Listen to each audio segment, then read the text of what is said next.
Buheri wa afya popote mlipo, mjambo na karibu kwenye meza yetu ya habari hapa Shine TV. Leo ni Jumatano tarehe 20 mwaka 2026 saa 5 asubuhi. Asante sana, na mimi ni Adumu Valerian. Nami ni Shireen Mikali. Hizi ni habari za sasa kutoka nchini Kenya na duniani.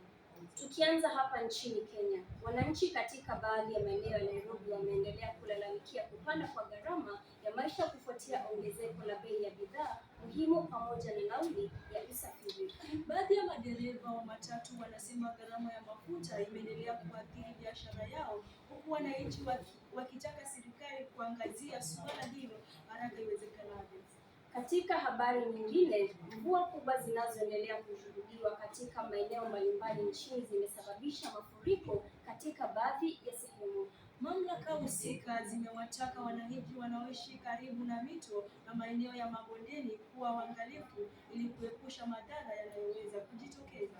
Tukiangazia elimu, wanafunzi wengi kote nchini wameendelea na maandalizi ya mitihani, huku walimu wakiwahimiza nidhamu na kujituma zaidi masomoni. Wazazi nao wamehimizwa kuwapa wanafunzi mazingira mazuri ya kusoma ili kuboresha matokeo yao ya kitaaluma mwaka huu. Katika habari za teknolojia, vijana wengi wameendelea kutumia mitandao ya kijamii kujiajiri kupitia biashara za mtandaoni pamoja na utengenezaji wa maudhui. Wataalamu wa teknolojia wanasema ubunifu wa kidijitali una nafasi kubwa ya kusaidia vijana kupata kipato na kujitegemea. Na sasa ni michezo.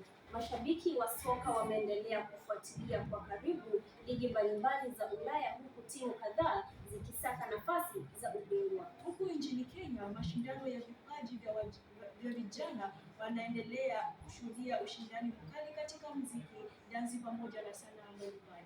Katika habari za burudani, wasanii mbalimbali wa Afrika Mashariki wameendelea kuachia vyombo mpya zinazozidi kupokelewa vizuri na mashabiki kupitia mitandao ya kijamii. Na wadau wa burudani wametaka wasanii kuendelea kutimua vipaji vyao, kuelimisha pamoja na kuburudisha jamii. Na hiyo ndiyo iliyokuwa taarifa yetu ya habari kwa sasa. Mimi ni Adumu Valerian. Asante kwa kuwa nasi kupitia hapa Shine TV. Mimi ni Shireen Mikali. Asante kwa kututazama.